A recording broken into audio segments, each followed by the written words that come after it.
Absolutely. And it was a good business lesson for me. I'm like, the menu can't just be a reflection of my favorite drinks. I have to sell what other people want.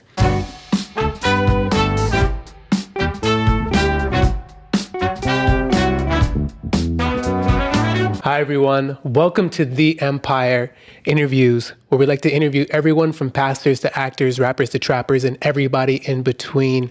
And yes, today we have another great guest. But before we get into it, you know the deal. Like the video, subscribe, all that jam. If you guys don't know, my name's Antonio D. Miles, the one and the only, the real one, not the phony. And if you don't know, then you mustn't know me. So learn it. And I'm your host for this evening. And as usual, let's get right into our esteemed guest. Entrepreneur, owner of a very nice establishment in downtown San Bernardino. Thank you.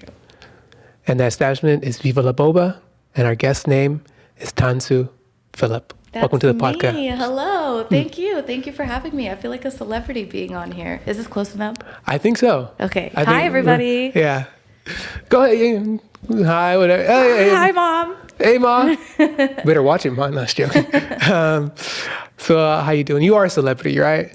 No, I'm not a celebrity, but I'm happy to be here and to be treated like such a celebrity. Thank you. This is an amazing setup you have. Mm-hmm. I'm so flattered you asked me to be a part of this. So thank you. And I'm an open book. Got you. And we're in a library, so perfect. Yes. Perfect. That is so my bad. It's my Be Real. I'm not going to take my Be Real. Are you on Be Real? I don't even know what that is. Okay, it's like an app where it randomly gives you a notification like I just got, even though my Apple Watch is on silent. And you have to take a photo of what you're doing right then and there. But I won't do it now. I'm not going to disturb. Go for it. No, that would be... It's okay. Go for it. But then you have to show them the Be Real. Oh, you have to show it to them? No, I'm just immediately? saying you should, so everyone can see what it was. Here, okay, Definitely. Smile. Oh, are we doing a selfie or are we just doing This is the me? Be Real. It's going to take a photo of you and me at the same time. Oh, so it's doing both? Yeah. Oh, okay. Okay, here we go. Should probably keep my head straight. It probably look better. No, it looks good. It looks good. All right. Okay, so, people watching will know what the Be Real is. But problem is, I don't know, I thought this was on silent. It says on Do Not Disturb, so why did it still ring? Gotcha. It just wanted to be an a-hole. Should I just put it in a different room? It just wanted to be an a-hole. No, I guess you're good. I just don't want it to go off again. Hey, if it does, stick it somewhere where it'll be silent. I don't know. Sit on it. No, I was joking. I don't know. Yeah, put it deep in there. I don't even... Okay. It should be off for real now. Gotcha. Where were we? I think we're talking about you being a celebrity. I am not a celebrity. An open book. But I am an open book. I love that. to talk to people. That's why I was quick to say yes to be on this podcast. And maybe I'm just vain, but I love to share things about myself. Okay. Interesting. Uh-oh, boyfriend. Not joking. So Tansu, how's your day been? Thank you for asking. My day has been okay. I recently, as in yesterday, I came back from a trip to San Francisco. I was doing a one-woman comedy show. It was my closing night. I had a great weekend. But today is the day where I'm reintegrating back into the normal everyday life. Do you know what I mean? When you come back from a vacation and it's like, well, now it's time to work. So I'm trying to get back on a routine. I forgot to eat, though. So if you hear my stomach grumbling, that's okay. We'll take care of that after this. Yeah, we'll definitely fill your belly. Yes, after this. So you were on a one-woman show? Yes, I wrote and directed and produced it. It's just a show. It's kind of like stand-up, but it was a play as part of a solo festival. Okay. And it was a lot of fun. The show was called Paratha. It was about my journey to India with my white boyfriend. Uh-huh. How did I know he was white?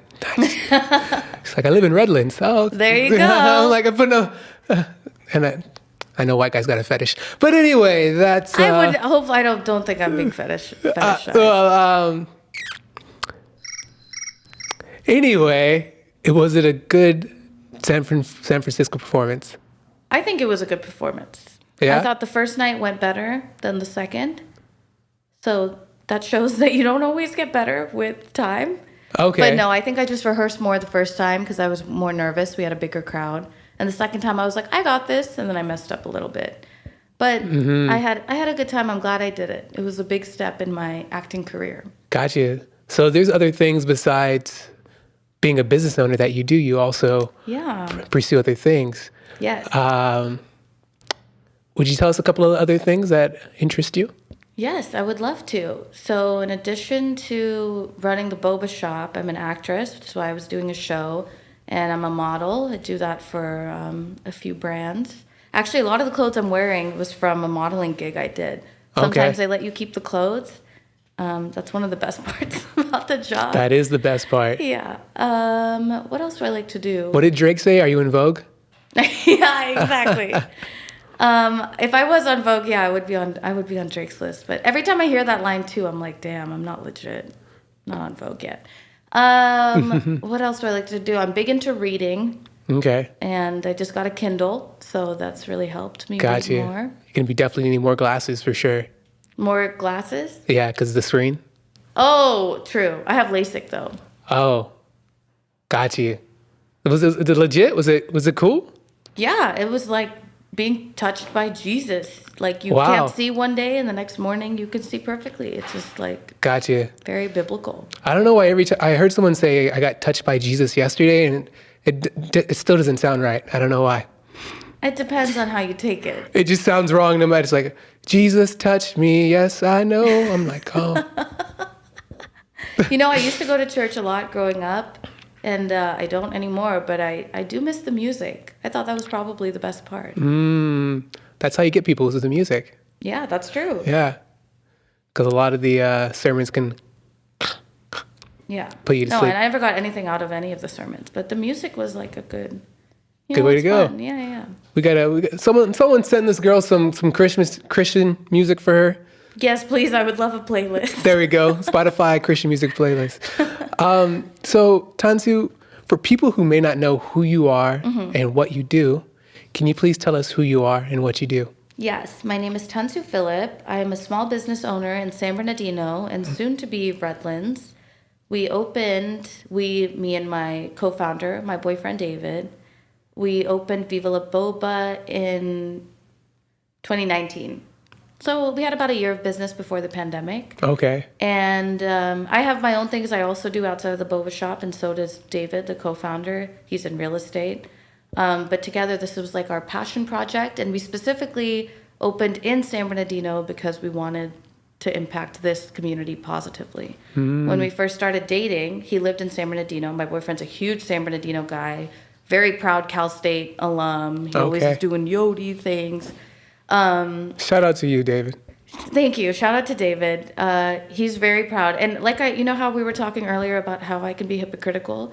I was the one who initially was like, why would we open in San Bernardino? What's the point? I was like, I grew up in Loma Linda. That's all I knew. The blue area, blue zone. Yeah, blue zone, right. And so I was like, why San Bernardino? But David was so passionate about San Bernardino. He says, like, you have to meet the people. This is a great community. It's been underserved. And one thing I pointed out is they didn't have a boba shop. When he and I were dating, we had to drive all the way to Loma Linda. Yeah. And I was like, how do you have such a big city, lots of young people, and no boba shop? Seems kind of stupid. So I was like, why don't we open one?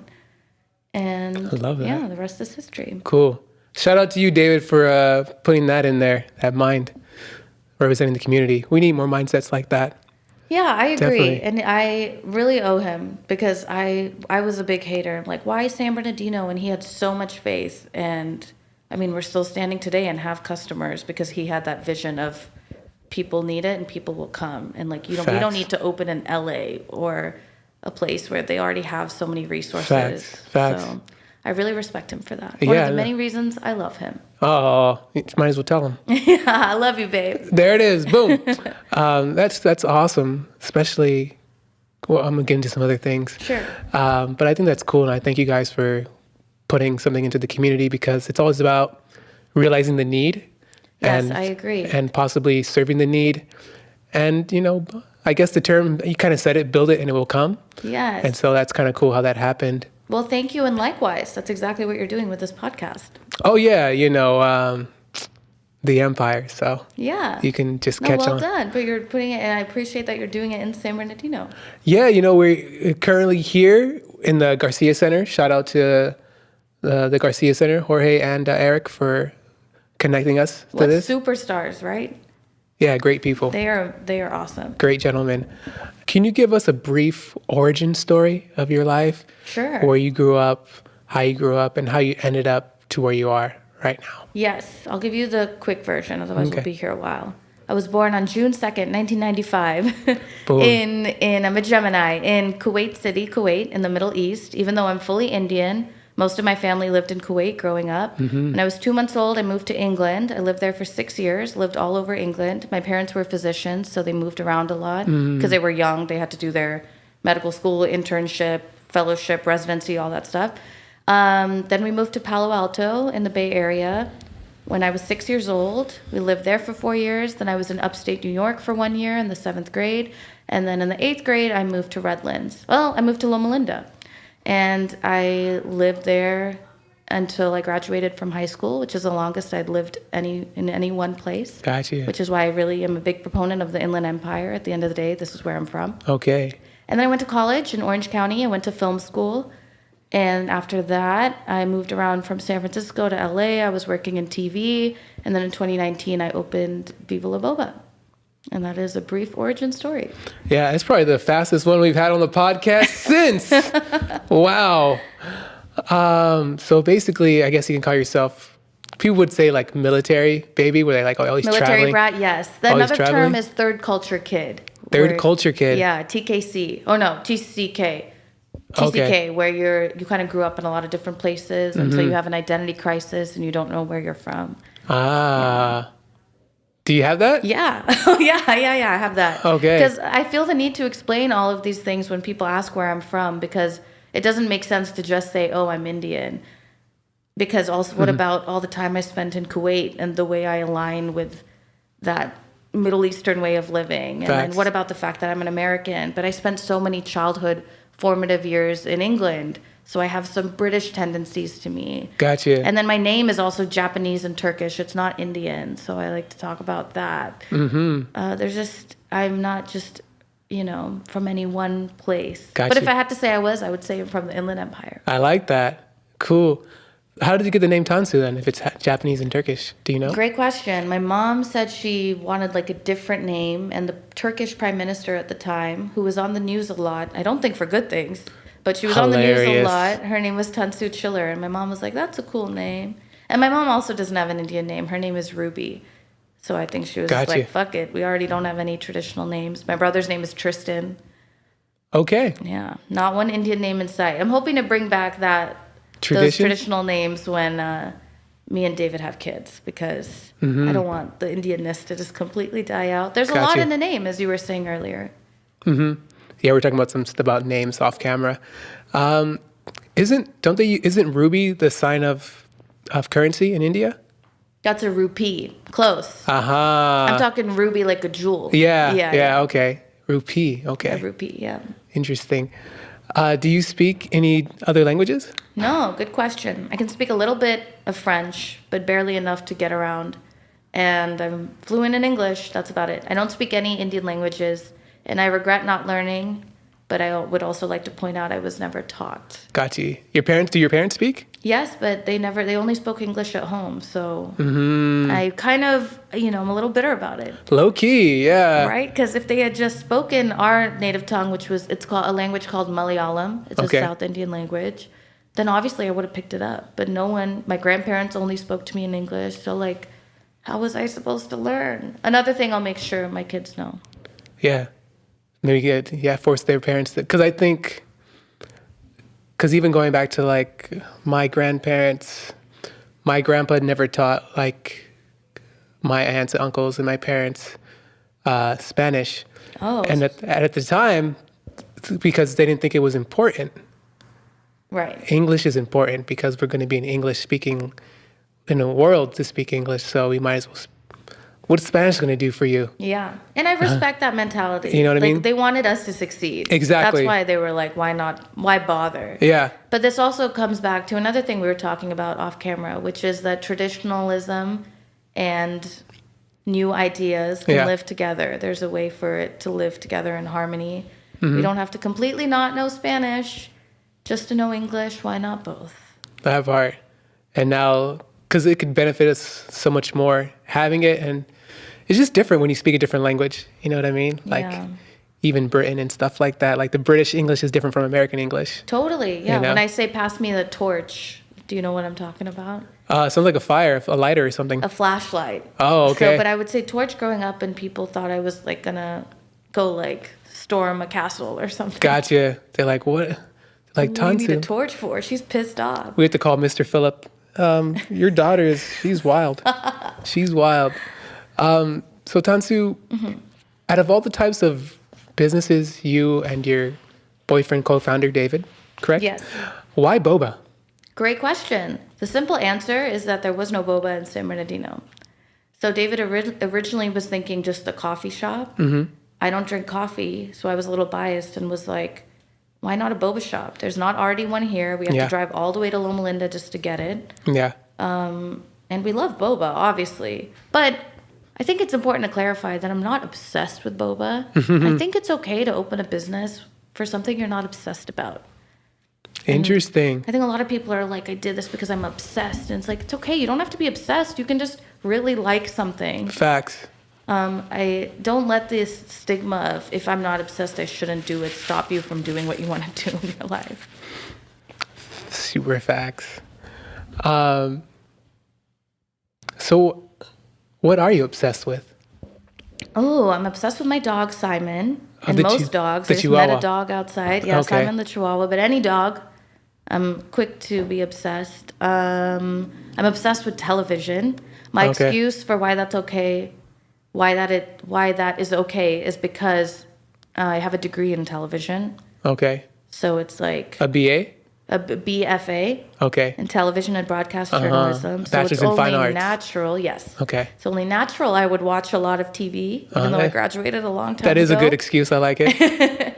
But yeah, I just love television, and I write for TV too. I've written pilots, and Okay. so I am obsessed with that.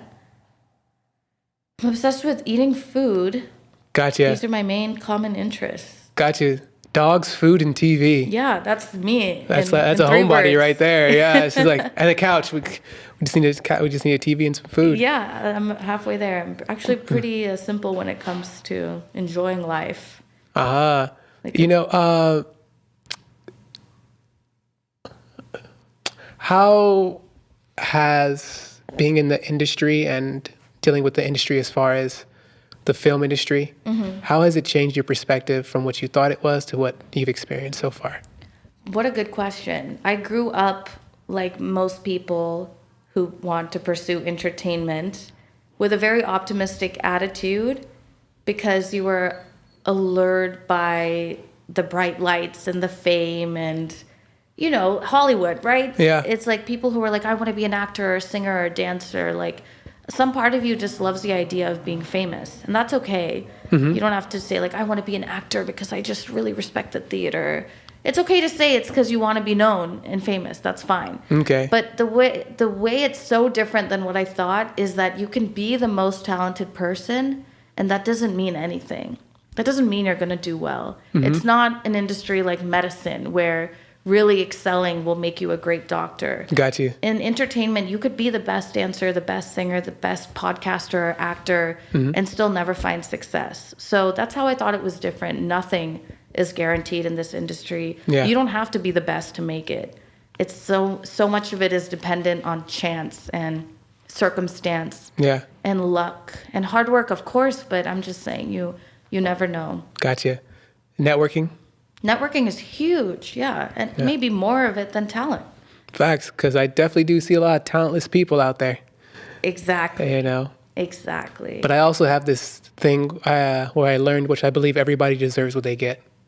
I like that. Even if I may disagree, I think everyone deserves what they get. I like that. And that is a good attitude to help you from becoming bitter. Because it's very easy as an actor to watch someone do like a terrible job and be like, why didn't I book that? But it's like, what is that bitterness going to get me? Nowhere. Nothing. And that person, you know, what did you say? Gets what they They deserve what they get. They deserve what they get. Yeah. And they got it, and that ship has sailed. And it's not going to affect my life. Yeah. My success is not dependent on this person who's doing a decent job on NCIS, you know? So Gotcha. I like that attitude. Thank you. She quoted out the show too. I love it. She said, NCIS. And, you know, the thing is also good to think about is when it should inspire you more when you see people making it. It's like, okay, I need to put my foot more in the game. Absolutely. And I've actually heard Jason Alexander, I believe that's his name. From Seinfeld? Yes. Yes.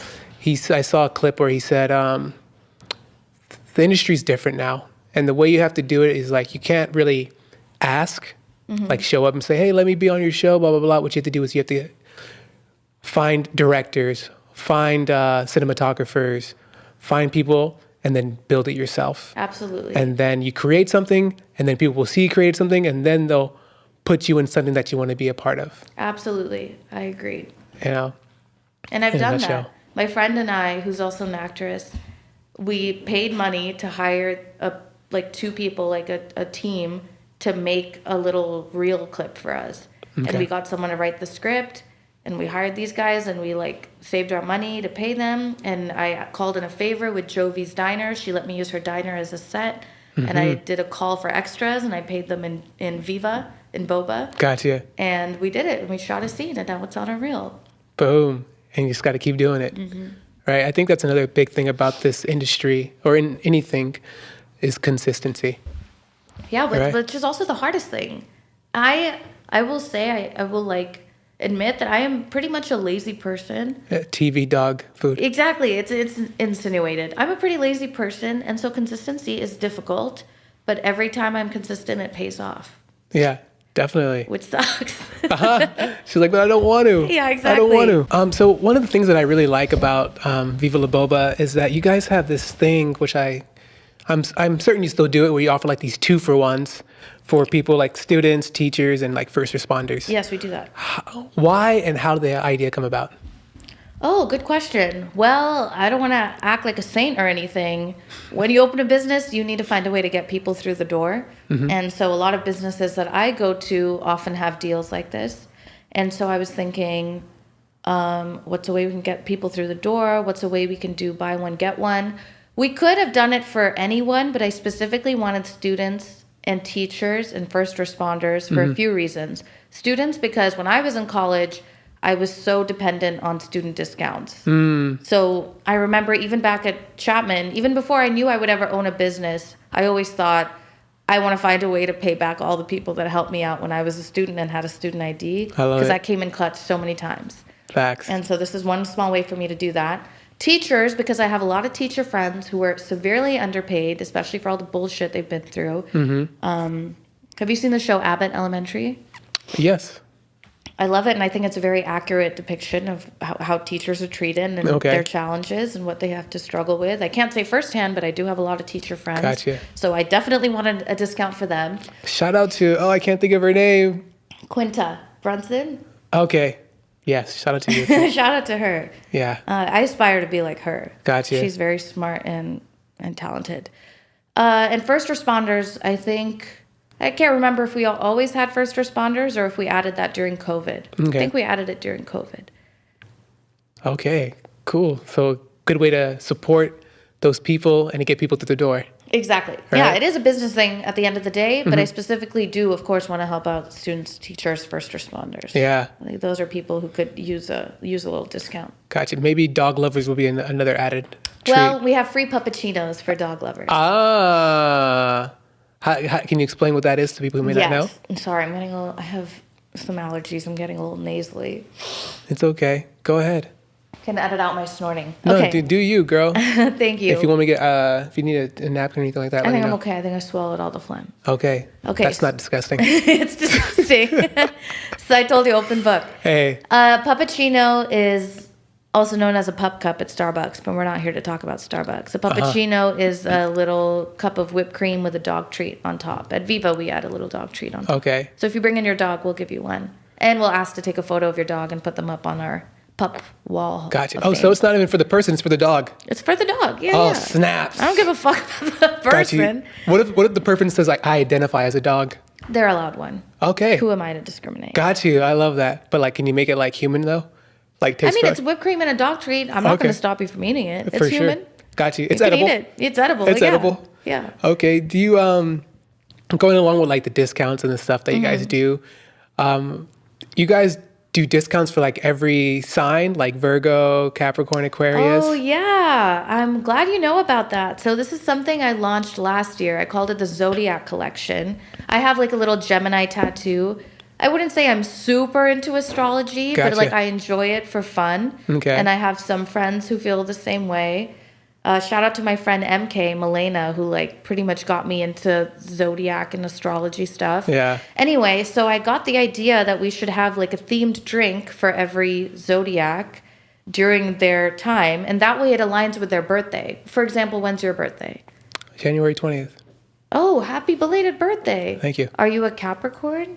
I'm a cusp. I go by Aquarius mostly. You go by Aquarius. Okay. Yeah. So right now we're doing our Aquarius drink.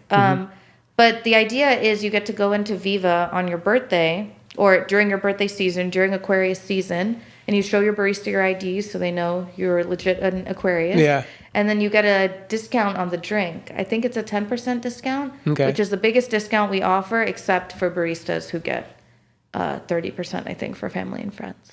Nice. But the Zodiac one is the biggest discount you can get, more than student, more than teachers. So that way it's my way of giving like a birthday discount to people. I like it. They just have to prove it. Cool Exactly, idea. exactly. Really cool idea. Thank you. I'm proud of it. I think we'll be doing it again this year. I have to look at the numbers and see how the first year went. Some months went better than others, but that also is based on the drink, right? So Gotcha. I'll be looking into it. Stay tuned. Yeah, keep it going. My instinct is saying to keep it going because maybe people might not know about it and maybe they're getting more attention to it. Yeah, that's true. And why give up now? Yeah.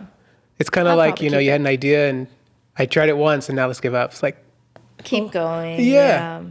Consistency. Consistency. I struggle with consistency, but I'm working on it. I will keep the Zodiac going. I promise. Yeah. At least give it 2 years. Yeah. A full 2 cycles. I think that's fair. Right? Yeah.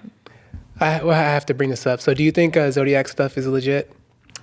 Yes and no. Okay. Give me an example for both. Okay. You're so good at this, by the way. I love your questions. Thank you.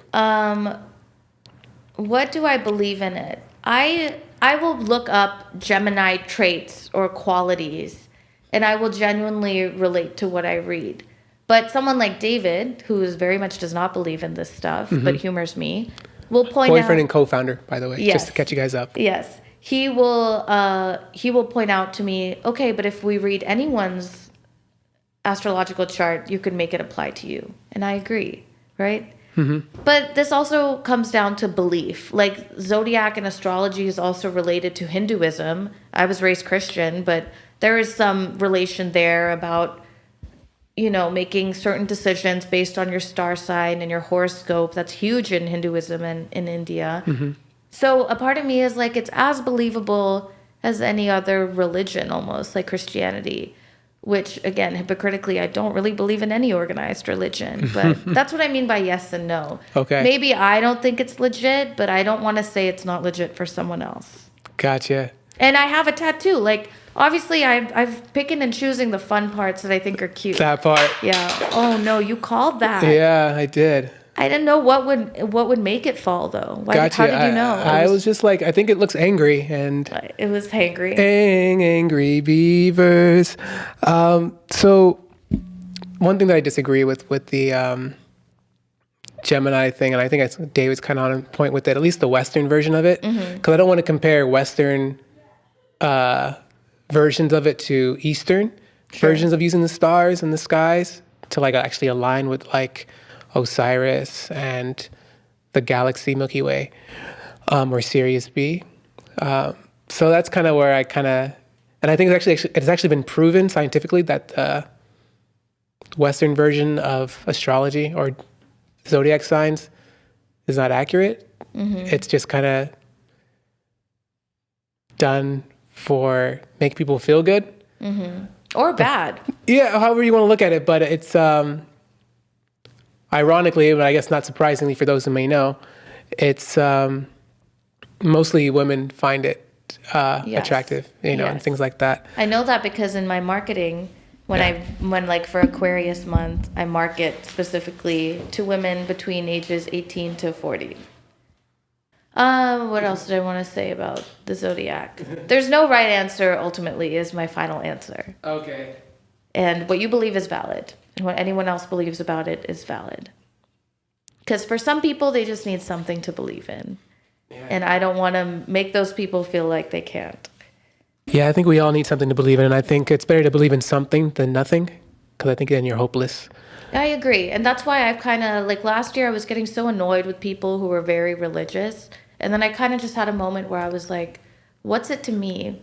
You know, if my mom really believes in God and going to church and Jesus and all that, it doesn't affect me. And like, I don't know why I was getting so bent out of shape about someone else's religion. Gotcha. So I've decided to just like let people live. That part, you know, and it's like, is it making her happy? Is it making her at peace? Yes, exactly. Like you said, people need something to believe in or they feel hopeless. So if that, you know, helps you in that way, who am I to say, no, but he's not real, you know? That part. Yeah, it's like, so how I've do you know? stopped doing that. Good. And sometimes being supportive is nice to have. Yeah, I'm learning that as I get older. Can I ask how old you are? I'll leave that for speculation. Will you tell me off camera? Possibly. Okay. How old do you think I am? Like 30? I'll take it. Yeah. Gotcha. I'm 27. Okay. But I still, in many ways, feel like a kid. Okay. And that I have so much to learn still. That's why I was curious how old you are and if you feel like you have learning to do or if you feel pretty grown up. I believe there's always space to learn. Yeah, and grow. Yeah, they say the fool knows everything and the wise man knows nothing. Yes, I agree. Because some days I wake up and I'm like, I still know nothing about anything. Yeah. I have so much to learn. Like the religion thing. Like, why was I so bent out of shape last year about it? And now I've chosen to grow up and realize, like, it doesn't really matter. Like, I feel like my life is a book and I am barely on the first few chapters. And there's still so much to go. Gotcha. You know, I've been loving her book references so much since we're in the library. It's just, it's just been happening all day. I've been loving it.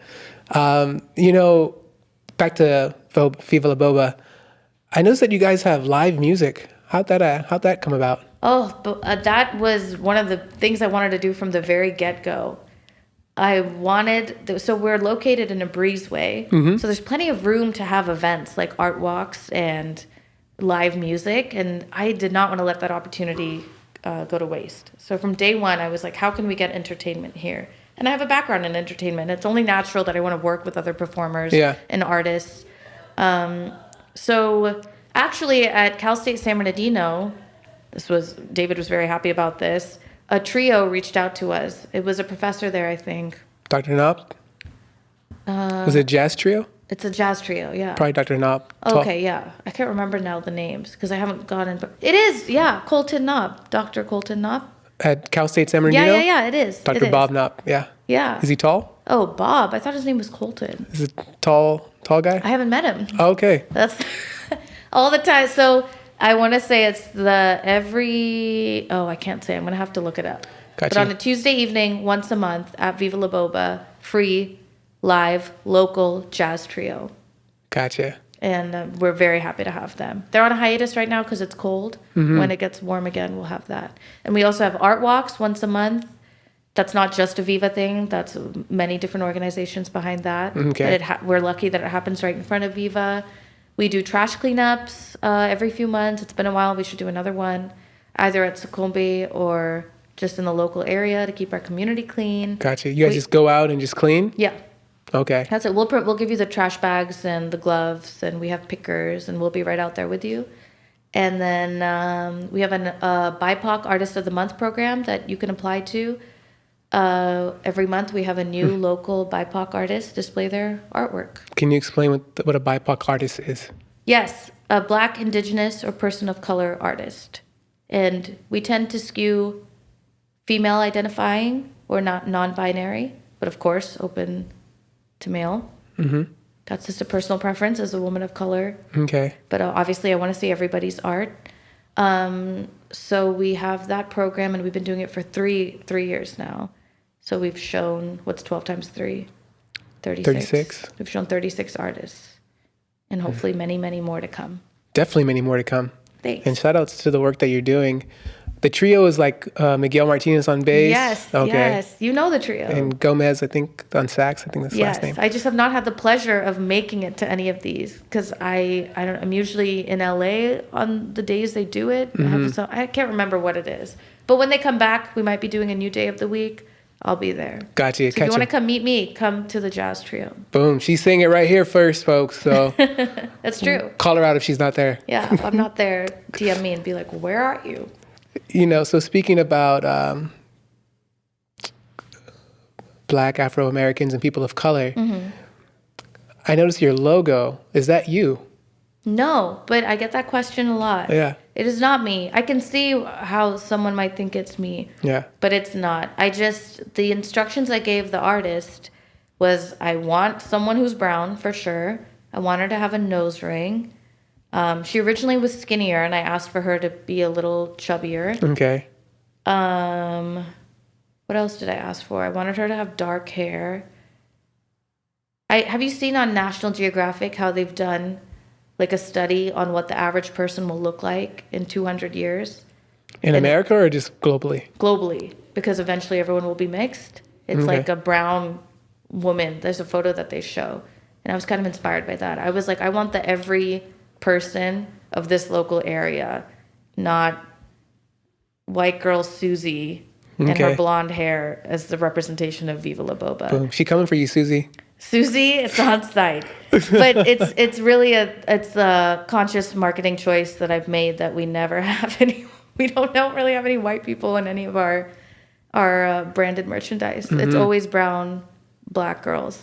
Okay. Or non-binary. Like we have another shirt that we sold out of where I made sure the girl had a tattoo, a piercing. She has a joint either in her mouth or on her ear. Okay. She's smoking weed. She is holding hands with another girl. They're a lesbian couple.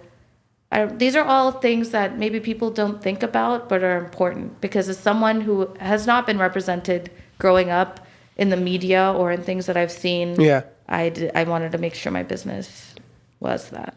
And you had the freedom to do it. Yes, thank God. All right. Which is kind of the cool part about having a business. Absolutely. Right, and representing. Dang, what was I going to say? I did lose my frame of thought. That's okay. We can talk about whatever. It was definitely on the concept of the people of color. It'll come back. But, I'm not sure if you guys still do this, but you guys did like tea tastings. Yes. I would love to talk about the tea tasting. Talk to me about it. So they're called cuppings. It's something I learned about from a trip that we took to China where they have tea ceremonies. They do this in Japan also. You and your co-founder took the trip? Yes. Okay. This is right before we opened. Okay. And we wanted to go see tea and how tea was done in China because boba is a Taiwanese drink. So because of tapioca. The whole concept, the tapioca, putting it in tea. The idea of milk tea goes back to the 80s in Taiwan. Gotcha. Can you tell people what boba is actually? Break it down for people who may not know what boba actually is. Sure, absolutely. Boba, also known as bubble tea, is a drink, traditionally a milk tea, which is just milk, tea, and then little round balls made out of tapioca that are sweetened, usually in brown sugar. That's how we do it. So it's an overarching term, though. If you say, I want to go get boba, you could be talking about a strawberry banana smoothie with jellies, which are like made out of coconut pulp. Or you could be talking about a Thai tea with brown sugar boba. Going to get boba is just the equivalent, of going to the tea shop. Yeah, going to get sushi. Right, yeah. You're not saying I'm going to get the dragon roll specifically. You're just going to get sushi. Yeah. So there's many different types of boba, but when someone says boba, they're going to picture the little brown balls floating in a drink. If you're not super into textures, you might not like that concept. But don't let that stop you from going to your local boba shop because you can always get any drink without boba. Yeah, it's that simple. Yes, and please try and support local. You don't have to come to Viva, but go to any local boba shop, mom and pop. Some donut shops do good boba. Try and avoid the bigger franchises. Okay. That's true for any business you support. Try and shop local. I like it. So about cupping. Thank you. About the cuppings. So we wanted in China, we saw traditional tea ceremonies. And even on the street, you could get like fresh, hot tea served in a ceramic mug. And that concept really resonated with us. And we wanted to do the same thing here. So coffee cuppings are really popular. With like coffee suppliers, they'll do a cupping and show you all the different types of beans they have and you get to sample everything. Yeah. But I've never really seen a tea cupping around here. So it's just another thing that we wanted to do. So we try and do it once a month. We have a barista out front in front of the store. We order, again, from BIPOC, usually woman-owned tea brands all across the world, and we do samples of their tea just so you can try it. And we'll post about it on our Instagram when we have them upcoming. So if you want to go to one, Instagram is the best way to find out. Yeah. How important is it for people to taste these different types of teas? I think it's so important, and that also is related to trying different foods from around the world. What I have control over is trying different teas, but I'm a big proponent of people always eating and trying different cuisines. It's also a great way for businesses to open, usually immigrant businesses, if there's a demand. There was a great Ethiopian restaurant in Loma Linda that I miss to this day because not enough people were willing to try Ethiopian food, and they had to shut down. Was it off of Riverside Boulevard? I mean, Redlands Boulevard? Yeah. Gotcha. It was right there on the corner next to the Bakers? Yes, exactly. That's the one. I loved it, and they were long gone because not enough people supported.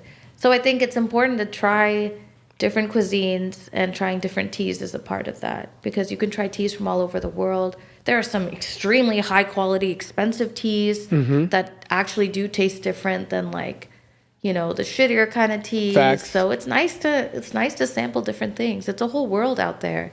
Tea and coffee. Yeah. It's more than just your daily Starbucks run. There's a Hello. whole world. A whole new world. Exactly. You already know. I was gonna call you Prince Jasmine. Racist. It was a too perfect setup. It was just too perfect. More of a compliment than racist. Thank you. I remember what I was gonna say. So, have you ever thought? Because I know we were talking about Indian culture, South Indian culture. Have you thought about, and maybe something's telling me to bring this to you? Think about adding some of that to the business. Because remember we were talking about wanting to incorporate it into the family life and stuff like that.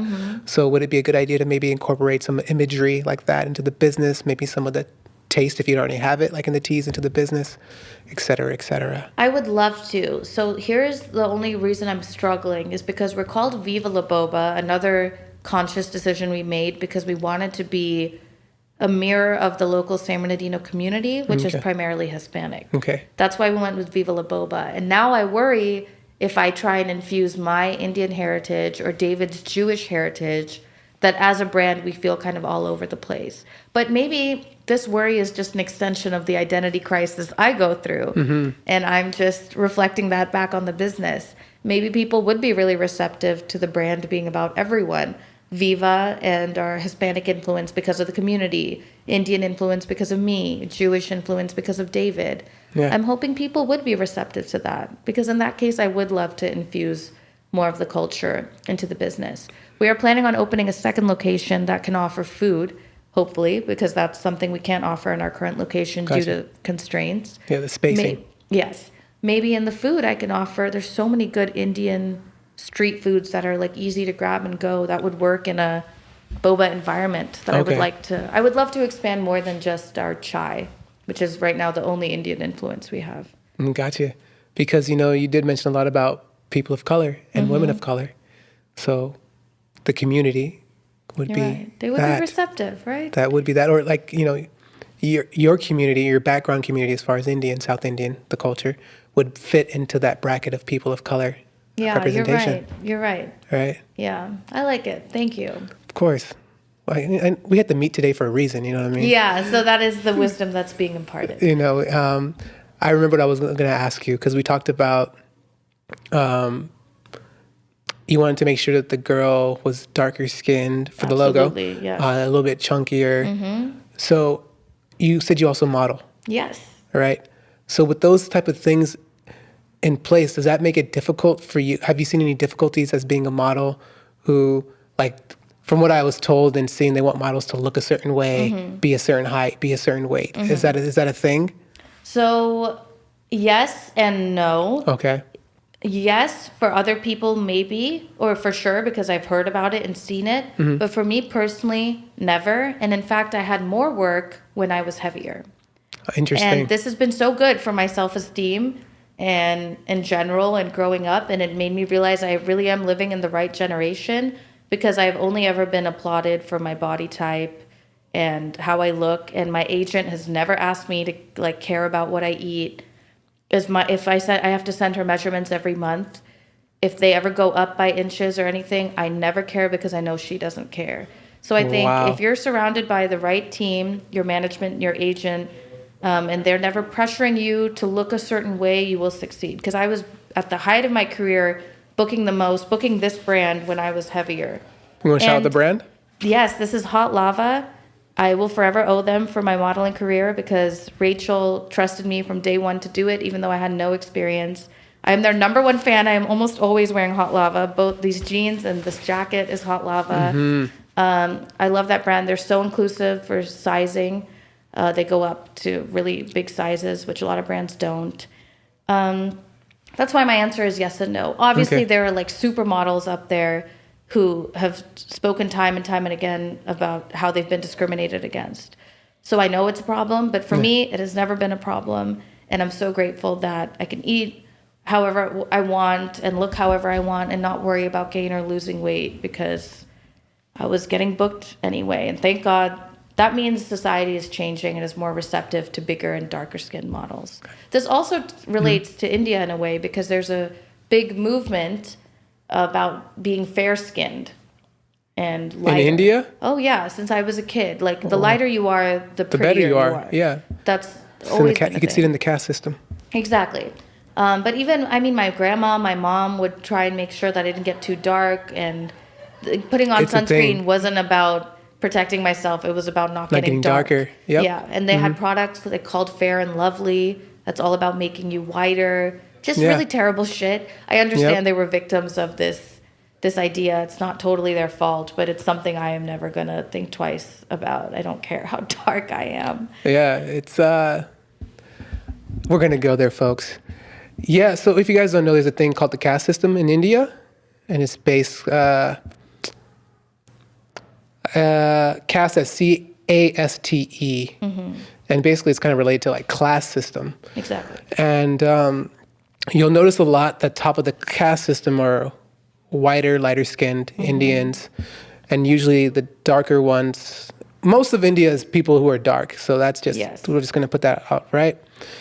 But there's also a group of people called the untouchables, which are people who do things like clean up the trash, all the foul stuff. And they were called untouchables because people were not allowed to touch them. They weren't allowed to touch other people. They were like below the caste system.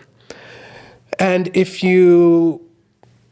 and correct me wherever I get wrong, please, Tansu. Please correct me. I honestly don't know a lot about the caste Got system, you. but I think you got it right so far. Got you. So if you look at some of the things in religion, and I know some of this because I was fascinated with India, there are the three major gods, which are Brahma, Shiva, and Vishnu. Brahma is technically the top one, and Brahma's white. And so Brahmins are the spiritual guides, which are basically the head. And so usually they are white too. So it's like a deep integral system of colorism that exists in India. 100%. Yeah. That is also entwined within the culture and the religion and the society. So it's super in debt. And some people say that it started from, there was a major war that lasted 1,000 years, and I can't think of the name right now, so I apologize. But it said when the natives of India fought with a familiar word, Aryans, that came into India, and they fought for 1,000 years. And then after that war, this is what happened up ending. And so, a little backstory on it. But yeah, I think it's kind of crazy. Yeah, and you're right. It is very entwined in the culture and in religion if you're Hindu. So it makes it even more difficult to break out. 100%. Friends of mine, and even so, a friend of mine, he really had a great relationship with this girl who was of Indian background, but her parents would never accept him because he's black. Oh, Black I'm American. not even surprised by that. They're not surprised. They'll accept white guys. Oh, sure. Because it's okay, and that's kind of globally too, depending on where you're from. But her parents will accept her with another woman as opposed to being with a straight black male. Whoa, really? Yeah, because that's acceptable. Oh, I didn't know that. It's acceptable, right? And even I remember I was at school and I was vibing with this one girl. She came from, like, I think a Muslim background or an Indian background. And like she's like, I'm falling for you and blah, blah, blah, blah. But my father would never accept it. Yeah, this is a common thing. You know what I mean? But I feel like, is that still an issue? I guess I'm removed from high school days, but like, I don't know, that I guess that's just willful ignorance on my part. That I'm like, there's no way this stuff is still happening, right? But it is. Yeah. It is. You know, and it wasn't too long ago that happened. And I think it's just because talking from like a Black American perspective, like I think we have a bad rap out here. And so that's spread into other people's mindsets. And they're like, yeah, I don't want my daughter dating some gangbanger or hoodlum or someone who's up to no good, right? As opposed to this white guy who's, in my mind, what I've seen, does great things and will help establish community and status for me and my family and my daughter. So that's just my perspective of it. And this goes not only in India, but across Asia too as well. Some Latino communities. Oh, yeah. So it's just interesting. But yeah, went into that colorism talk.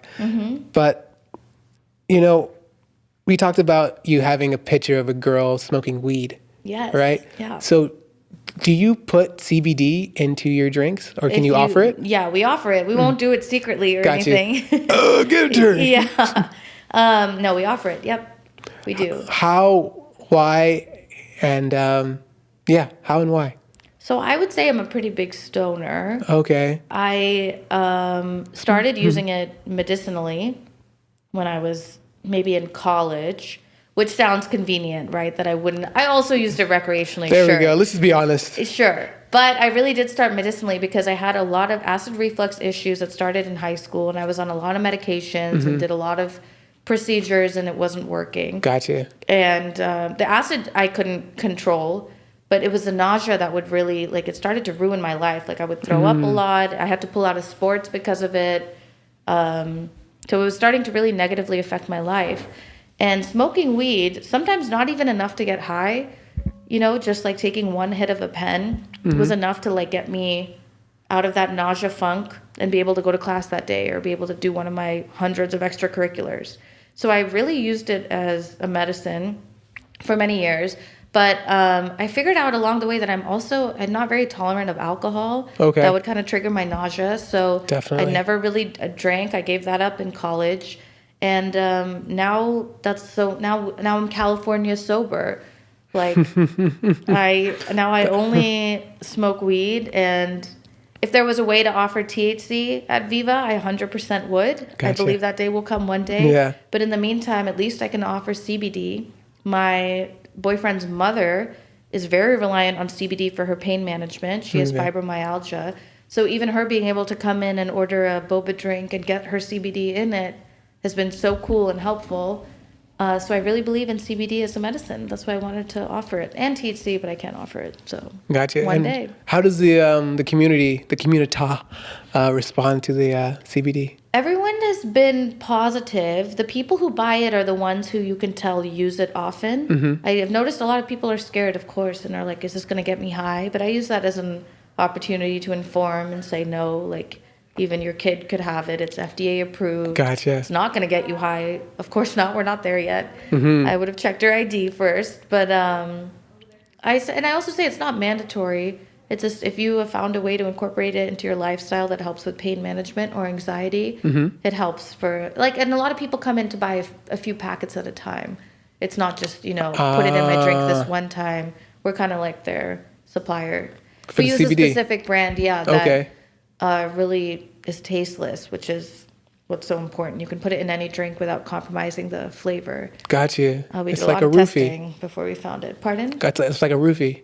You can't taste a roofie? Oh, I I guess don't know. that's the point. I don't huh? know. I'm just talking. I wouldn't know. It just No, It was that my makes joke. sense, It though. was my joke. I guess that's how so many people get roofied, which is horrible. You Got can't you. tell. Yeah. Yeah, it was a terrible joke. I thought it was going to be pretty good, but it No, didn't it's stick. okay. It didn't stick. It's okay. It made a valuable point, which is you might not be able to taste your roofies, so always keep your eye on your drink. Got you. I actually saw this. God, we're on this topic now of roofing, but it was like a way to protect your drink when you're not around. I saw it. It's like a cover, right? Something like that, Yeah, right? yeah. Invented by a very smart woman. Yeah, I Yeah. love that. I mean, I don't drink, but if you do, keep an eye out on your drinks. I'm going to Vegas next weekend. That seems like exactly the kind of scenario where people might try and put things in your drink. Yeah. I just think it's just sad. It's like, bro, just talk to her. Like, if she doesn't want you, just move on to the next one, bro. Like, yeah, but it's not that simple. There's a whole toxic masculinity. I don't know if it's toxic masculinity. I think it's insecurity.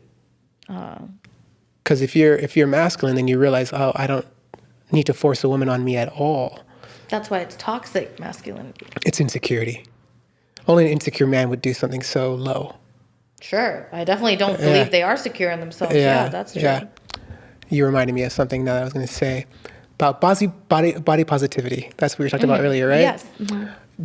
Do you believe that it's only one-sided? How do you mean? Meaning that women could have body positivity, but men do not get the same form of body positivity. Oh, absolutely. Yes, I believe in that. Yeah. Okay. It is definitely easier for women to be more body positive these days. And though I guess I don't know. And also what I'm using as my source of information to be transparent is TikTok. I'm thinking of all the videos I see where there's a bigger woman versus a bigger man and the kinds of comments that there are. Yeah. There are a lot of. Here's a difference. I've noticed for the bigger women ones, there's a lot of comments about, oh yeah, you're beautiful, you should love yourself, which I agree with. Yeah, kill it, queen. Yes, and then there are also a lot of shitty comments. But with the bigger men, I'm noticing, and usually from other men, a lot of shitty comments and not a lot of body positive ones. Yeah. There's not a lot of kill it queen with the bigger guys, or like, you're so handsome. Or there has been a resurgence of dad bod, which I really like. Normalizing that you can have a stomach, you don't have to have a six-pack, so that is a win for men. But I've noticed, women are getting a lot more love. But I can't, again, this is based on what I'm seeing on TikTok. I also know on the street, like, oh, maybe a woman is more likely to be bothered about her size and someone will make a terrible comment to her face than a man would. Maybe it's different based on what platform you're on, in person versus behind a computer screen. I don't know, but well, I those think are my 2 cents. I think the body positivity is definitely pro female, and you could see it like on major things, even on major platforms, major modeling campaigns. They're showing a lot bigger women. You'll never see a heavy set man. I'm trying to think of recent modeling campaigns, and I can't think of one with heavy men. There's very few. There was one underwear brand. If you have to work hard to think about it, then you can understand that. Yeah, but with women, I can think of a lot. Especially Dove, I know, has a huge body positivity campaign, but not for the men, now that I think about it. Yeah, because it's a different conversation. But yes, it is what it is. You know, I wanted to congratulate you and David on the Redlands Chamber of Commerce. Oh, thank you. All right. How did that come about? So I interviewed to be a part of a program called Redlands Leadership, which is kind of the antithesis of those older people I was telling you about who were like, keep Redlands the same. Okay. Yeah, exactly. I saw on Facebook there was like an application. It's like if you're interested, if you see yourself living in Redlands or the Inland Empire for the next 20 years and you're interested in building a community out here, like apply for a program. So I applied and I went to the interview and I met the person in charge, who's now a good friend of mine, Evan, the director of the Redlands Chamber of Commerce. Okay. And he said, you should join the Chamber of Commerce. And I'm like, I got into the program, which was great, but I was like, my business is in San Bernardino. I would love to open a Redlands one day, but why should I join? And what he is doing is really great. First of all, he doesn't give a shit if you're in Redlands or not, as long as you're in the Inland Empire. Mm-hmm. He has businesses out in Riverside that have joined the Redlands Chamber of Commerce. Interesting. His whole thing is empowering the small business community, which is a cause that David and I can really get behind and that we support. Okay. And Evan has now made the Chamber of Commerce so motivated to help small businesses. They have all sorts of programs that can help you with hiring. even with paying certain employees. They do job fairs. There's so many positive ways of impacting small business. And I haven't worked with any other organization in my 4 years of business that has helped me. And I've only been in the chamber for like a few months. Okay. So thank you. So what you saw on Instagram was a ribbon cutting. No matter how long you've been in business, once you join the chamber, they give you a ribbon cutting, which is really nice. Cool. And you just meet so many people who are other small business owners. And it's just been such a positive experience. So shout out to Evan. Shout out to Evan. Right. And if you are a local business owner in the Inland Empire, consider joining the Redlands Chamber of Commerce.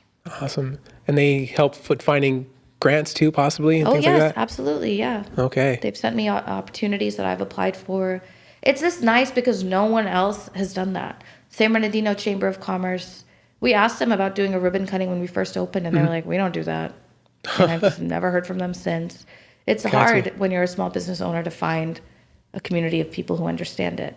This is also maybe a good time to share that I want to start a women business owner forum, women small business owner forum, where we can get together and meet once a month and discuss issues and help problem solve with each other.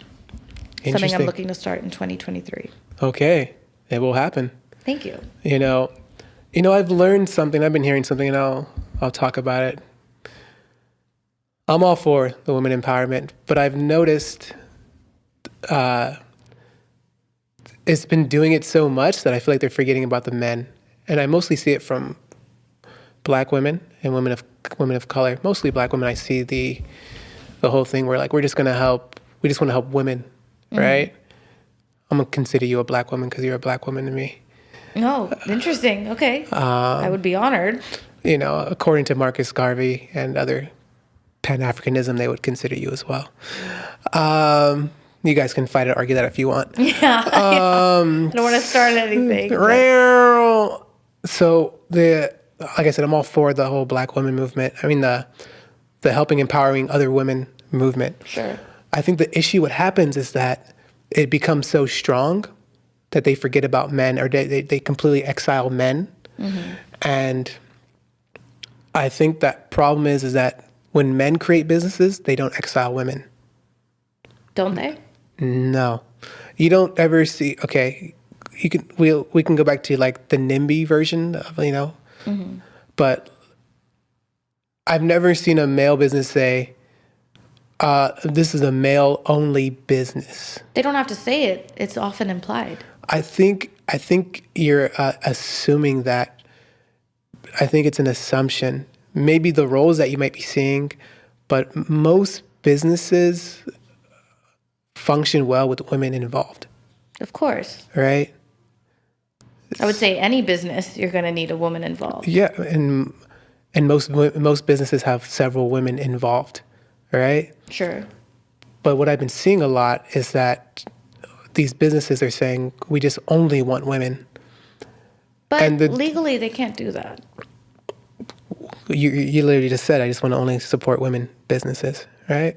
I didn't say only. I say I especially want to support women-owned businesses. It kind of implies it in the language.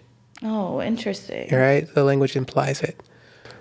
The reason why I bring this up is because if this mindset of women only, it excludes men. So therefore, men start to lose the impact of being able to be valuable as men by being able to generate a status of income and things like that, because women inherently like men that can take care of themselves and do well for themselves. And so this whole image of pushing men aside will not allow that to happen, and therefore it'll gender swap roles. And that's a whole deeper conversation, which is not good for, in my opinion, it's not good for the relationship, the community, and the society when you start gender swapping roles. And that's just my opinion. And this could all be anything else, but because let's go back to you saying you're inherently lazy. Yes. Right? So if you're inherently lazy, that means that if you luckily have a partner, they cannot be lazy. You can't. True, but also it was on me. When I say I'm inherently lazy, it's that like I am not the most motivated person, but when I need to do or accomplish something, I have to become that person. Of course, but what I'm saying is that it's a beautiful luxury to be lazy. What's ironic is that, and this might trigger some people, most women are lazy, and it's a luxury. Most men have to go out and fight the world in order to help provide the laziness. Oh, Do you understand? I see what you're saying. And there's nothing wrong with that. It's just all about nature, because inherently, a woman would have to stay home to provide and protect and nourish the children, Yes. while the men this go is going out. back to very traditional gender roles. It's not even. It's nature. It's just human nature. It's biology. We can't define biology. Just like you have cycles every month, right? It's biology. Like, since we've been hardwired for doing this thousands of years, there's a reason why you get fatter when you are pregnant, to provide more food for yourself and the baby. True. You can't protect yourself when you're in that nature. You have to have someone else that's more able to fight for you and provide for you in order to take care of you and the baby. So this is biologically entrained in our thing, and so we're going super down the road. But anyway, to connect full circle, by only making it, in my opinion, women only, it pushes men out, which is, if you're smart enough as a man, you'll figure out another way, but it just makes it more difficult, which in turn swaps the role. And if you want to live in a swap role world, cool. But for me, I like my trees green and my skies blue. You might like your trees purple and your sky red, so whatever. But I like that. that's yeah, just what it everyone is. can have their own sky and tree color. Yeah, but my whole thing is I like to work with nature, not against it. Mm-hmm. Just like how we pollute the ocean, there's a cause and effect for everything. And sometimes, going back to traditionalism and evolution, sometimes it's don't need to fix what's not broken. Especially if it's worked for millennials. But let's get back to some happier topics. I know you probably weren't ready for such a No, I'm mind-blowing. interested to hear your thoughts. Yeah, I just, like I said, I'm for it because I can understand that women feel like they're being held, the man is holding them back, right? That's the whole thing, right? Men have been holding women back from success. But the truth is, and statistics have proven it, most educated people in the world are women, especially now, currently. Most people who are in college are women. Most educated people are women. And there's but women usually pick careers that don't make the most money, i.e. arts, social studies, psychology. Those are usually the main careers that women choose, right? Which is fine because women are social, men are not. So like I said, we all have our roles. Like, men are good at one thing and women are good at other things. And together, if you're in the right roles, my opinion, and I guess could be backed by evidence, we work good in harmony. If we start moving things around, then we're trying to figure things out that don't work. So do you think in like a gay or lesbian relationship, people still need to have those traditional roles? Like, if two women are marrying each other, is that then not going to work out because they're both women? I think you should love whoever you want to love. Right, but you're saying with these roles, like, only true success is if the guy can go out there, right? And so what do you do when there's two women or there's two guys? So so I'm only talking about from traditional men and women perspective, right? From a man and woman perspective. And now if we want to jump into homosexuality and stuff like that, or same sex, now the roles change, right? Because now it's the same gender with the same emotional mindset living amongst each other. Right. So from what you're saying, that's not going to work out, right? Or the best way to do it is with those traditional roles. So do you think someone has to take on the traditional male role in a lesbian relationship or the traditional female role in a gay relationship? Don't they? Don't they have terms for it? What do you mean? They don't have terms for it? I don't know. What do you mean terms? So, for example, there's terms called like pitcher and catcher. Like in baseball? Mm-hmm. They use that in LGBT terminology? Yes. Oh, no, I didn't know that. For gay men specifically. And that insinuates that one has a more traditional male role and the other is taking on what is otherwise traditionally a female role? According to, well, you guys can correct this. We're going to something that's super deep right now, and you guys can complain We don't have or to. comment. I was just curious what your thoughts were. So I think people already define it. So like even dykes, right? Right? That's a term, right? For more of a masculine type of woman. That's a lesbian. Correct? Is it correct? I don't know. Isn't it like a slur? No, they like to be called dykes. Oh, okay. All right? And then there's women that are who are lesbian, but they dress more feminine. I've heard the term femme. Right? Yes. So they are automatically, they're already representing it by themselves. But does that mean like a femme and a femme like won't have a successful relationship because they don't each have a different traditional gender role? I think there's exceptions to every rule. But yeah, I agree with you there. But I think, in my opinion, I don't know the LGBT community that well, but I believe in a dyke would go for a femme as opposed to go for another dyke, and a femme would go for a dyke. Oh, so there are traditional beliefs still. So you're saying it's rare for a femme to be with a femme because they're ideally seeking out this other role that they themselves don't have. And maybe they might, but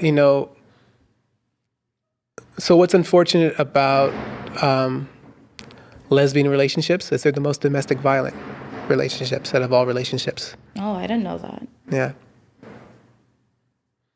A woman told me the reason why, because she used to be lesbian, the reason why it's so violent is because they don't feel threatened by another woman. We're equal. I go head on head with you. Oh, God. And that translates into physical violence? Women are emotional creatures, and you guys will... Oh, well, yeah. I don't want to say emotional violence is not a thing, because it absolutely is. Definitely. Wow, yeah. no, I never knew that. Yeah, so most lesbian relationships have the most domestic violence. And like I said, a friend of mine, she told me the reason why is because I feel equal to a woman. I will go head to head with her, no fear. But a man, no. Wow. Even though some women do test men. But I will say that I support all relationships and all people would love and find love. And the whole point of life, I think, is to find your happiness. And if you could find that with somebody else, find it. But Agreed. I wanted to ask you. Sure. Oh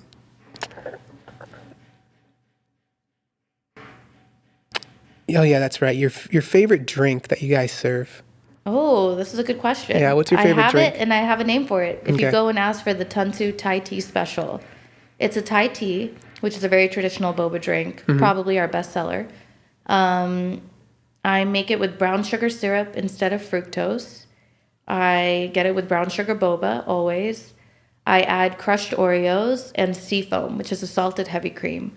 It's kind of like whipped cream. Jeez. That's the texture, but it's like a little salty, so it cuts the sweetness of the Thai tea.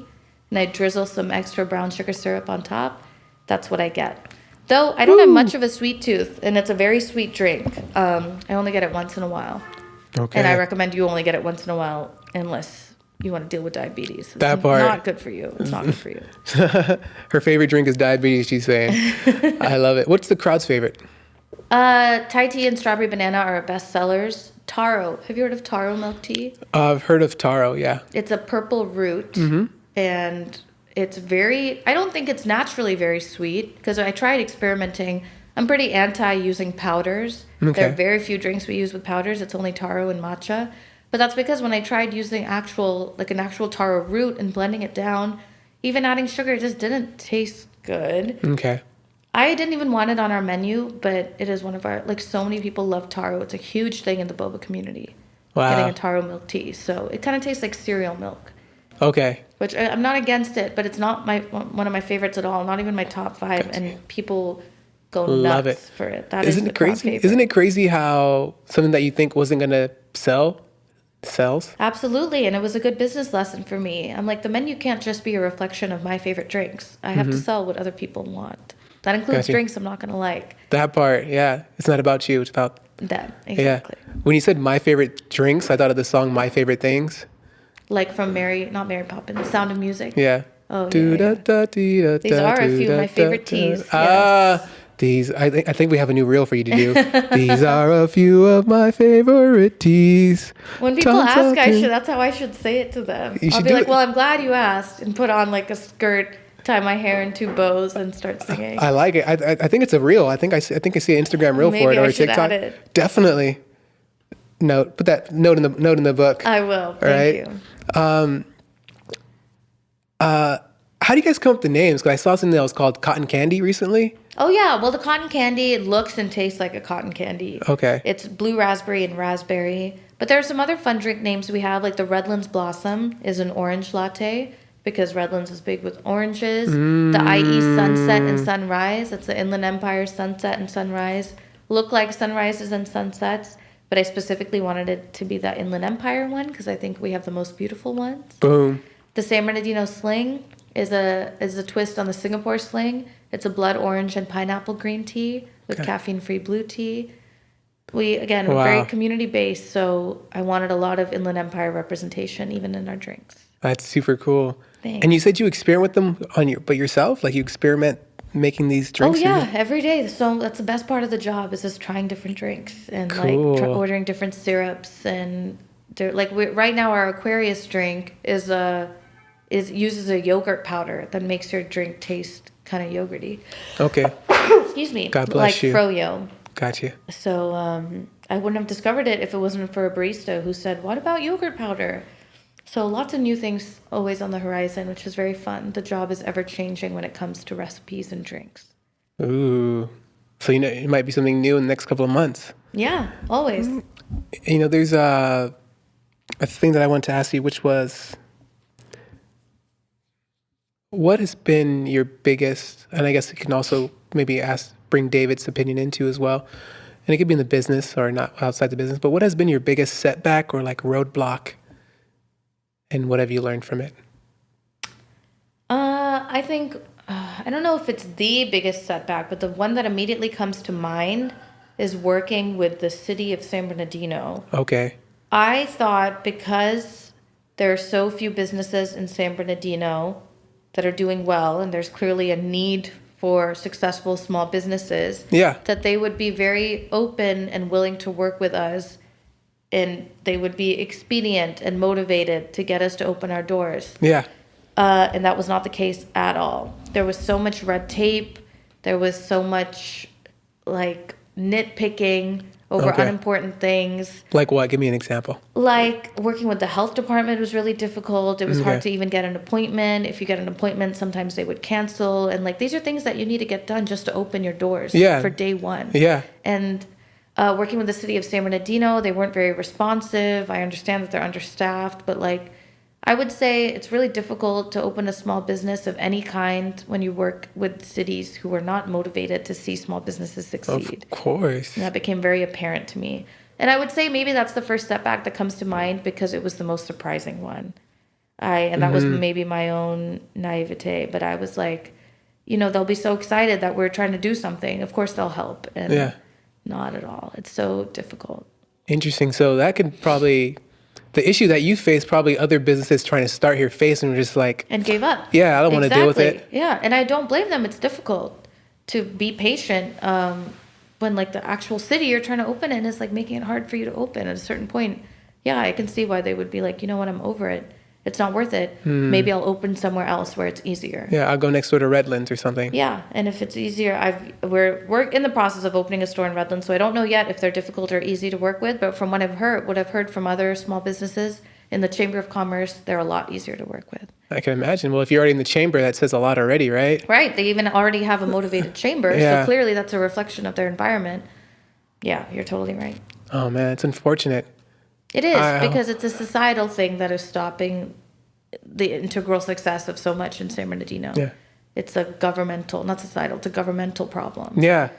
Which is, we have a new mayor now, so maybe hopefully that'll change. Yes, I'm a fan of her. You know? Helen Tran. Yeah. She seems to have the right attitude. She's a nice woman. She's a smart woman. I really hope she, walks the walk. Yeah. We'll find out. We'll find out. We'll find out. So hopefully, we can start getting more businesses, because businesses only create more economic development and growth in the city and everything like that. Exactly, yes. And so you mentioned you want to you guys are planning on starting a business in Redlands. Yes, we would like to. Do you guys already have like a location in mind and everything like that? We have a location in mind, but I don't know if it'll work out. Okay. So we'll see. Okay. Yeah, but I would like to open in Redlands. Gotcha. Because, that is where I live, and a lot of my community, the Indian community, lives out there. Mm-hmm. So it would be nice to be closer to them. But, our flagship will always be my favorite locations. Okay. We chose San Bernardino for a reason. I never want to close this location. Fact. And it's the first location, right? Yes. It's the original? Mm-hmm. Awesome. So how did the concept of becoming mobile for Viva La Boba happen? Do you know what I'm talking about when I say that? Yes, with our catering truck. Yes. Yes. So I'm so excited that we got it. It came around because we would go to events where we would see other people vending things, but not boba. This is kind of similar to why we opened a boba shop in the first place. Yeah. There are businesses, but they're not selling boba. At all these events, music festivals, even like market nights, there are great vendors, but there's no boba. Yeah. And I'm like, why is boba always missing from the picture? And again, it depends on where you are. In Asia, this is not a problem, and there's boba everywhere. Gotcha. Not all of Asia, because in India it was hard to find. In China, there were boba shops everywhere. It was not difficult to find. In San Bernardino, more difficult until we opened. Yeah. And a lot of friends asked if we could cater, and we didn't really have the means to. We did it a couple times at Crafton and at Cal State San Bernardino, just working out of my car, my 2011 Honda. Mm-hmm. And just spilling boba all over the place and just trying to make it work. And I was like, let's bet on ourselves and invest in getting a trailer. And I bet people will want it. And thankfully, we're booking up. We're doing weddings. We're doing events. Ooh. Happy to have it. That's one of the big things is like you find a need and you fill it. Yes. You know what I mean? Mm-hmm. So Tansu, what current projects are you working on, whether it's with Viva La Boba or outside of Viva La Boba? Great question. Current projects I'm working on include my one-woman comedy show, Parata. I performed it in San Francisco twice. I would love to bring it to San Bernardino and maybe to LA, but definitely San Bernardino in the Inland Empire. Mm-hmm. What is it about? It is about my trip to India, and it's a short and sweet 20-minute solo show. Okay. I would be happy to do a longer show, but then I would want a cast. I think you can only watch one person talk for so long. That's why it's short and sweet and just a quick little thing you can do during an open mic night or something. I'd love to do that. And then other projects include booking with our trailer. There's a lot we have to get through. I have to register the vehicle. I have to figure out the DMV. I have to figure out insurance. I have to train employees to do it. So I have my work cut out for me, but I'm excited and lucky to be doing it. So if you want the Viva trailer, the Viva Mobile at your next event, be sure to DM us on Instagram. Other than that, I'm just focusing on the growth of the business and hopefully my acting career. Gotcha. Just keep being consistent and persistent. Thank you. Consistency is key. It's what I struggle with, but that is really the secret sauce. Gotcha. I think as long as you never stop, then I guess, and you're still showing up here and there, that's what matters. Yeah. Thank you. I think that is a big part of it. Yeah. As long as you never stop. And I believe if you truly love something, you never stop. Yeah, that is true. Otherwise, I would have given up by now. Long time ago, right? Yeah. You mentioned, that's what I wanted to talk about. You mentioned about the world in 200 years being one color, right? So it reminded me of a script that I wrote. I wrote a featured film script. Oh, awesome. Which basically kind of reflects that idea in America, where everyone looked one way and they spoke Spanish. It's a sci-fi movie, but it reminded me of that movie that I wrote. I love that. I love the concept. Everyone should speak Spanish. I'm learning right now. Yeah, I think you need to learn your dialect as well. Yeah, I need to learn that as well. Yeah. Gotcha. Big to-do list. So many things to do. Yeah. Tansu Philip, thank you for being on the podcast so much. Thank you for having me. I really had a great time. Man, it was great. I'm glad it wasn't too cold today, so we're kind of happy. Very comfy, great conversation. Yeah. I would love to come back sometime. Gotcha. We went pretty a little deeper in the river than we wanted to, right? Than you expected, No, I right? like it. I think it's good to have conversations that spark other conversations, right? That's the idea, that your listeners take a concept or something that we listen to and start to think critically about it, right? And hopefully share their opinions, good or bad, in the comments. I had a TikTok go viral once, me roasting this fancy restaurant. Okay. People were going nuts in the comments about, like, you don't know real food, like, you don't know anything. So I'm used to online bullying now. So Gotcha. if anyone has anything negative to say, it's okay. You can say it. We can handle it. Online bullying, did you go through depression for a little bit? No. Okay. No. It's fine. It's just TikTok. It's like, And when you realize everyone is entitled to their opinion, it's really difficult to get upset about anything, you know? Yeah. Because it's like, if that's what you believe, it's what you believe. Yeah, I think that's the only thing that's bad about social media, is that everyone now can voice their opinion, even though not everyone's opinion needs to be voiced. True. But hey, that's our freedom of speech in America, right? You can really say whatever you want. Yeah. But I guess it was, so these books, right? Freedom of speech. But like people have to put work in to actually get their freedom of speech heard. Now you can just... Oh, I see what you mean. Now it's really like anyone who has access to the internet. Yes, Yeah, that's true. And that's different. I don't know if our society is built for that, but we are finding ways to adapt. I don't think any society is built for that or wants that. Yeah. It's like the mind... So basically someone like an Einstein can be flooded with someone with the mindset of a City Girls or whatever. The City Girls? Like these City... Okay. Yes. Okay. Right. Just using an example, right? Just of things that could be harmful and helpful to the society and community, because everyone has the same platform, but other people might find this more entertaining. Sure. But entertainment is not always what's best for you, especially the type of entertainment. That's true. That's something I'm fighting out on TikTok. Okay. Tell us some of your TikTok vices. I really enjoy watching people try new restaurants. Or like when they do like a come with me to this restaurant I'm watching. It's the equivalent of me going on Yelp and reading reviews for restaurants, which I do as like a pastime. I like to go read reviews. Even restaurants I'll never visit. I was looking at a restaurant in Greece. I might go one day, but I was just curious. What do people say? What do people eat at this place? So TikTok has really brought a visual medium into that obsession. Facts. I love to watch people try different foods and all over the world. That is what I do. I also spend a lot of time watching stupid shit though, like like celebrity crush fan cams, like a Pedro Pascal fan cam. Okay. Yeah, so. Gotcha. So I'm assuming you're a Pedro Pascal fan? Yeah, I just think he's so cute. Gotcha. Boom. He's talented too, but you know. Pedro? Even if he wasn't, I would keep watching. Escuche, Pedro, escuche. That's interesting. I like to watch food stuff too. They actually say that there's a correlation between watching people eat and porn. Have you heard about that? No. What is the correlation? It's kind of like people, like the same nerves go off when you're like watching porn and you're watching people eat food. Oh, I believe it. That pleasure. Well, this is why those mukbangs are so popular, right? I don't like those as much, like the ASMR kind of where people just gorge themselves with food.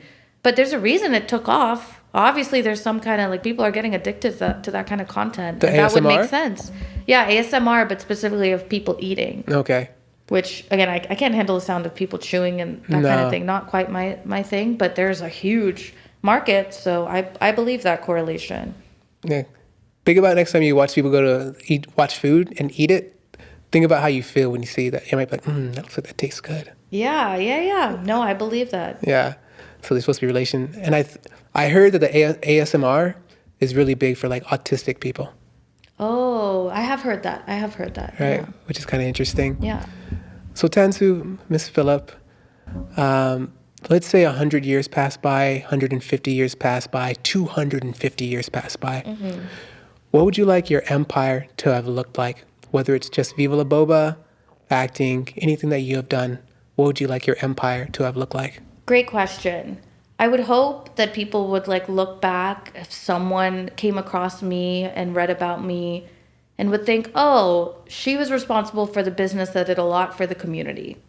Which is all to say, I hope the story doesn't say like, Tansu sold Viva La Boba to Starbucks in 2023 and that was it and we never heard from her again. So I would love to be known for staying in the small business community, and impacting small businesses and communities, local communities who are in need. I would love to be remembered as a funny and entertaining, nice person. I don't need to have been the most successful person in the room or like the smartest or the most educated, but it would be nice to be remembered as like, oh, she was a funny person and she did good things for her community. That's all. I love it. You know, that's at the end of the day, I could die knowing like, all right, that's a good legacy to leave. Gotcha. I don't need to have had 500 locations. I don't need to have had a shit ton of money in the bank and lived in a really big house or anything. You know, like as long as, I think those are just my, and I want maybe someone to point out that I watched a lot of TV. Gotcha. And I had good opinions on TV. Gotcha. We have some of that credited here. Yeah. We have some of that credited here. Thank you. Tansu, thank you so much for being on the podcast. Thank you. For people who would like to contact you, find out Boba, maybe hire you, work with you, can you please tell us all where they can find you? Yes, you can find me on Instagram at Tansu Philip, and the spelling is in the description or in the title. I am also on Twitter at Tansu Philip. My boba shop is at vivalaboba.com or at Viva La Boba on any platform. I will say I use Instagram the most if you really need to get a hold of me. I'm on Twitter occasionally. I think that's everything. Gotcha. Can you spell out the Tansu Philip for people who just want to? Yes, it's TANSUPHILIP.com or at Tansu Philip. Gotcha. And can you spell out Viva La Boba, please? Yes, VIVALABOBA. Viva La Boba. Boom. And everything will also be in the description down below. Oh, yeah, I forgot this is also a podcast, so people are only going to hear it. Yeah. That makes sense. Well, they'll see it and they'll hear it as well. Thank you, Miss Phillip. Thank you. I had so much fun. This was a great interview. Thank you. That's good. You enjoyed yourself? Yes, I've done a few interviews or podcasts, and this was one of the top. Got you. Not the top?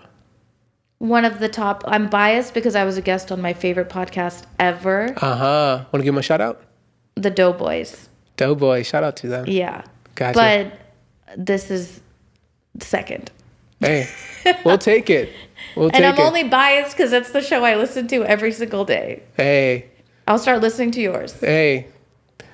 We'll take it. We'll take it. Hey. We got number 2 to something that she listens to every day. Yeah, that's pretty good, right? Hey, we'll take it. We'll take it. Ladies and gentlemen, we had a great podcast today. Don't forget to like the video, subscribe. We appreciate each and every one of you guys for being a part of us. If you want to support, you can cash app us, $TheeEmpirePodcast. We learned a lot today, right? We learned about the origin, how she's a military brat, what boba actually is, where it comes from, the cupping, which you can taste so many different teas. So much information we learned today, even about her acting and one woman play. She's multidimensional, multifaceted. She's not just one, which we learned, and how her partner, not only in business, but in life, wanted to start the business in San Bernardino. So shout out to him, David, as well. Other than that, I want to thank Ms. Tansu again for being on. Thank you. And we will catch you guys all in the next episode. All right? Peace. I say it's my duty. Yeah. Is it my will? Yeah. To do what? Yeah. To do is right. I say. I have a tissue if you want it. I'm trying to decide if I think I'm okay. I'm just clearing my throat. Gotcha. I haven't used it. No, that's okay. Gotcha. Just want to let you know I haven't used it. She's like, I saw you wiping your nose, bro. No, that's okay. Unused. Okay.